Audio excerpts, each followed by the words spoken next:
خلیل کی تعریف: خلیل وہ ہوتا ہے جس کی محبت دل کے تمام اجزاء میں ظاہری اور باطنی طور پر سرایت کر جائے اور اس کے دل کو گھیر لے۔ حضور صلی اللہ علیہ وآلہ وسلم اللہ عز و جل کے خلیل ہیں۔ حضور نبی کریم صلی اللہ تعالیٰ علیہ وآلہ وسلم کے دل کو اللہ عز و جل کی محبت کے علاوہ کسی اور کی محبت نے نہیں گھیرا۔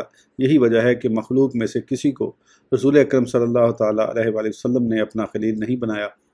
البتہ امیر المومنین حضرت سیدنا علی المرتضیٰ کرم اللہ وجہہ کو رشتہ اخوت سے خاص کرتے ہوئے ارشاد فرمایا: علی منی بمنزلات ہارون من موسیٰ الا النبوہ، یعنی وصف نبوت کے علاوہ علی میرے ساتھ اس طرح ہیں جیسے حضرت ہارون علیہ السلام حضرت موسیٰ علیہ السلام کے ساتھ تھے۔ حضور نبی کریم صلی اللہ تعالیٰ علیہ وآلہ وسلم نے امیر المومنین حضرت سیدنا علی المرتضیٰ کرم اللہ وجہہ کے لیے نبوت کی نفی اسی طرح فرمائی جیسے امیر المومنین حضرت سیدنا ابو بکر صدیق رضی اللہ تعالیٰ عنہ کے لیے خلت کی نفی فرمائی۔ معلوم ہوا کہ حضرت سیدنا ابو بکر صدیق اور حضرت سیدنا علی المرتضیٰ رضی اللہ تعالیٰ عنہما دونوں رشتہ اخوت میں شریک ہیں، لیکن حضرت سیدنا ابو بکر صدیق رضی اللہ تعالیٰ عنہ کو حضرت سیدنا علی المرتضیٰ کرم اللہ وجہہ پر یہ فضیلت حاصل ہے کہ ان میں خلیل بننے کی اہلیت تھی۔ اگر حضور صلی اللہ تعالیٰ علیہ وآلہ وسلم خلت میں کسی کو شریک کرتے تو یہ سعادت انہی کے حصے میں آتی۔ اسی پر حضور صلی اللہ تعالیٰ علیہ وآلہ وسلم کا یہ فرمان دلالت کرتا ہے: لَاتَّخَذْتُ أَبَا بَكْرٍ خَلِيلًا، یعنی میں ابو بکر کو خلیل بناتا، اور رسول اکرم صلی اللہ تعالیٰ علیہ وآلہ وسلم اللہ عز و جل کے حبیب بھی ہیں اور خلیل بھی۔ چنانچہ مروی ہے کہ ایک دن آپ صلی اللہ تعالیٰ علیہ وآلہ وسلم نے بحالت خوشی منبر پر رونق افروز ہو کر ارشاد فرمایا: ان اللہ قد اتخذنی خلیلا کما اتخذ ابراہیم خلیلا فانا حبیب اللہ وانا خلیل اللہ، یعنی بے شک اللہ عز و جل نے مجھے اپنا خلیل بنایا ہے جیسے اس نے حضرت ابراہیم علیہ السلام کو اپنا خلیل بنایا، تو میں اللہ عز و جل کا حبیب بھی ہوں اور خلیل بھی۔ معلوم ہوا کہ پہچان سے پہلے رابطہ نہیں ہوتا اور خلت کے بعد کوئی درجہ نہیں ہوتا۔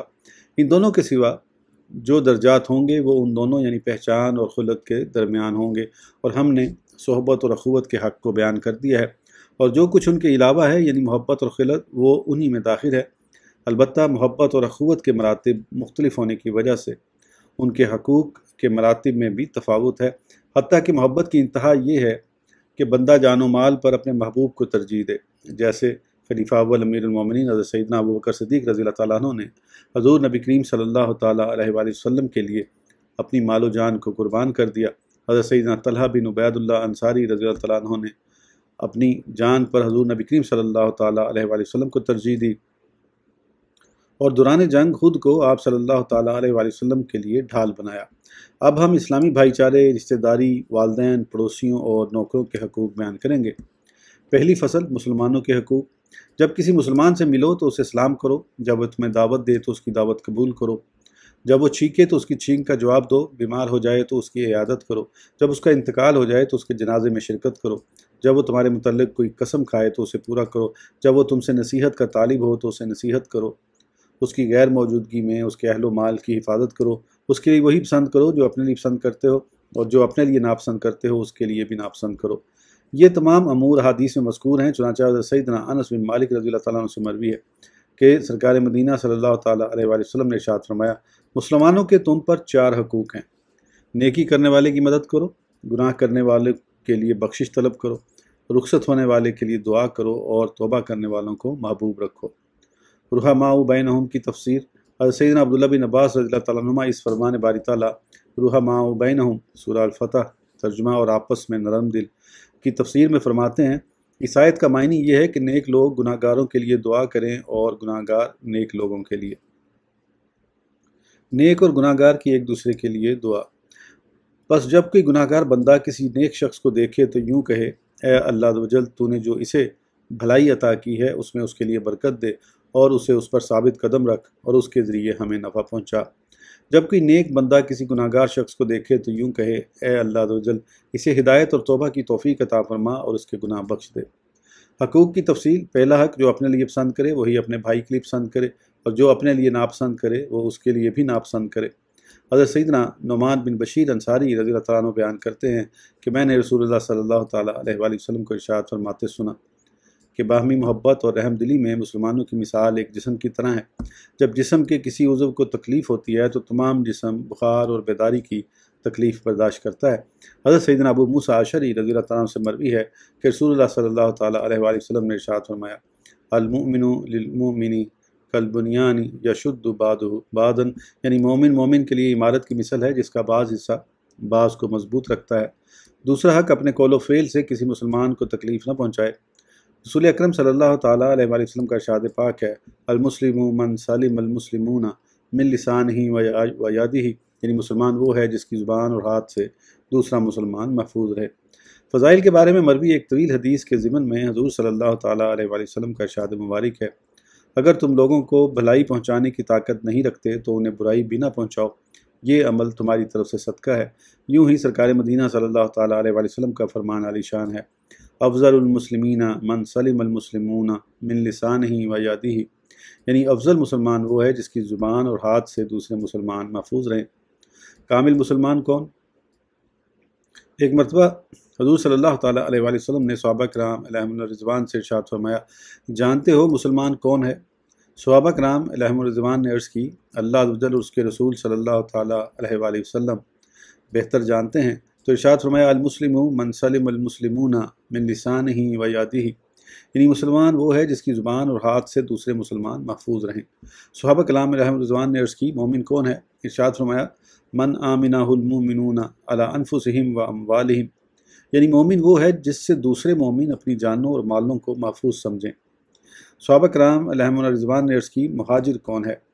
آپ صلی اللہ تعالیٰ علیہ وآلہ وسلم نے ارشاد فرمایا، من ہجر السوء فاجتنبہ، یعنی مہاجر وہ جو گناہ چھوڑ دے اور اس سے بچے۔ ایک شخص نے عرض کی، یا رسول اللہ صلی اللہ تعالیٰ علیہ وآلہ وسلم اسلام کیا ہے؟ ارشاد فرمایا، ان یسلم قلبک للہ و ان یسلم المسلمون من لسانک و یدک، یعنی اسلام یہ ہے کہ تیرا دل اللہ عز و جل کی فرما برداری کرے اور تیری زبان اور ہاتھ سے دوسرے مسلمان محفوظ رہیں۔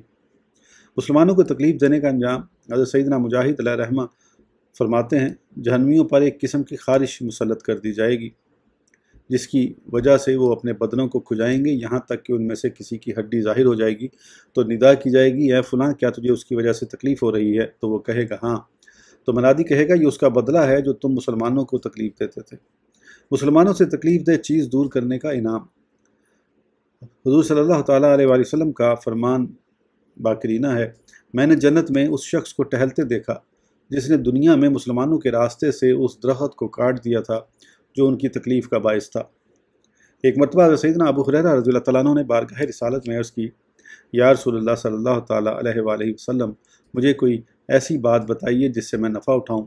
تو آپ صلی اللہ تعالیٰ علیہ وآلہ وسلم نے ارشاد فرمایا، ایزل الاذی عن طریق المسلمین، یعنی مسلمانوں کے راستے سے تکلیف دہ چیز ہٹا دو۔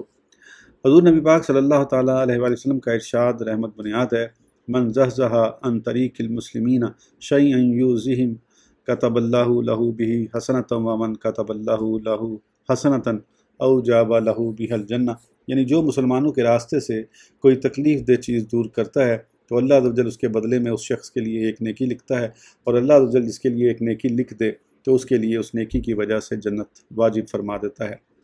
مسلمانوں کو ڈرانے اور تکلیف دینے کی ممانعت پر مشتمل 3 فرامین مصطفیٰ۔ کسی مسلمان کے لیے جائز نہیں ہے کہ وہ اپنے بھائی کی طرف ایسی نظر سے اشارہ کرے جس کی وجہ سے اسے تکلیف ہو۔ کسی مسلمان کے لیے جائز نہیں کہ وہ مسلمان کو ڈرائے۔ مومنوں کو تکلیف دینا اللہ عز و جل کو پسند نہیں۔ حضرت سیدنا ربیع بن خیثم رحمۃ اللہ تعالیٰ علیہ فرماتے ہیں، لوگوں کی 2 قسمیں ہیں، مومن اسے تم تکلیف نہ پہنچاؤ، جاہل اس کے ساتھ تم جاہل نہ بنو۔ تیسرا حق، ہر مسلمان کے ساتھ عاجزی سے پیش آئے اور کسی پر تکبر نہ کرے، کیونکہ اللہ عز و جل کسی متکبر اور اترانے والے کو پسند نہیں فرماتا۔ حسن اخلاق کے پیکر حضور صلی اللہ تعالیٰ علیہ وسلم کا فرمان عظمت شان ہے، اللہ عز و جل نے میری طرف وحی فرمائی کہ عاجزی اختیار کرو حتیٰ کہ تم میں سے کوئی ایک دوسرے پر فخر نہ کرے۔ اگر کوئی تم پر فخر کرے تو تمہیں چاہیے کہ برداشت کرو کہ اللہ عز و جل اپنے نبی صلی اللہ تعالیٰ علیہ وسلم سے ارشاد فرماتا ہے، خذ العفو وامر بالعرف واعرض عن الجاہلین، سورہ الاعراف۔ ترجمہ، اے محبوب معاف کرنا اختیار کرو اور بھلائی کا حکم دو اور جاہلوں سے منہ پھیر لو۔ حضرت سیدنا عبداللہ بن ابی اوفا رضی اللہ تعالیٰ عنہ سے مروی ہے کہ رسول اللہ صلی اللہ تعالیٰ علیہ وسلم ہر مسلمان کے لیے عاجزی فرماتے اور اس بات سے شرم محسوس نہ کرتے کہ کسی مسکین اور بیوہ کے ساتھ جائیں اور اس کی حاجت پوری کریں۔ چوتھا حق ایک دوسرے کے خلاف باتیں نہ سنیں اور نہ ہی کسی کی بات سن کر دوسروں تک پہنچائے۔ حضور صلی اللہ تعالیٰ علیہ وآلہ وسلم کا ارشاد معظم ہے، لا يدخل الجنۃ قطات، یعنی چغل خور جنت میں داخل نہیں ہوگا۔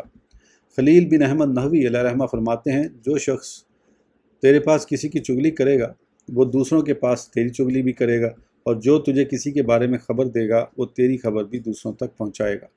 پانچواں حق، جس مسلمان کے ساتھ جان پہچان ہے اگر اس کے ساتھ ناراضی ہو جائے تو 3 دن سے زیادہ بول چال ترک نہ کرے۔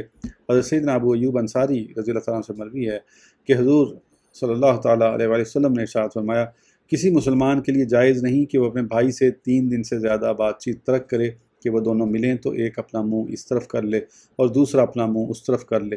ان دونوں میں سے بہتر وہ ہے جو سلام میں پہل کرے۔ اپنے بھائی کو معاف کرنے کا انعام، حضور نبی کریم صلی اللہ تعالیٰ علیہ وآلہ وسلم نے ارشاد فرمایا، من اکال مسلمن اسراتہ اکالہ اللہ یوم القیامہ، یعنی جو کسی مسلمان کی لغزش کو معاف کرے گا قیامت کے دن اللہ عز و جل اس کی لغزش کو معاف فرمائے گا۔ حضرت سیدنا اکرمہ رحمۃ اللہ تعالیٰ علیہ بیان کرتے ہیں کہ اللہ عز و جل نے حضرت سیدنا یوسف بن یعقوب علیہ السلام سے ارشاد فرمایا، تم نے اپنے بھائیوں کو معاف کیا تو کیا ہم نے تمہارا ذکر دونوں جہانوں میں بلند کر دیا۔ ام المومنین حضرت سیدنا عائشہ صدیقہ طیبہ طاہرہ رضی اللہ تعالیٰ عنہ فرماتی ہیں، رسول اللہ صلی اللہ تعالیٰ علیہ وآلہ وسلم نے کبھی بھی اپنی ذات کے لیے کسی سے انتقام نہیں لیا، مگر جب کوئی اللہ عز و جل کی حرمت کو پامال کرتا تو آپ صلی اللہ تعالیٰ علیہ وآلہ وسلم اس سے اس کا بدلہ لیتے۔ حضرت سیدنا عبداللہ بن عباس رضی اللہ تعالیٰ عنہ فرماتے ہیں، جو کسی کی برائی کو معاف کرتا ہے تو اللہ عز و جل اس کی عزت کو بڑھاتا ہے۔ اس ویڈیو کے لیے اتنا ہی، پھر انشاءاللہ اگلی ویڈیو میں آگے کنٹینیو کریں گے۔ اس وقت تک کے لیے اجازت دیجیے، سبسکرائب کرنا نہ بھولیں۔ اللہ حافظ۔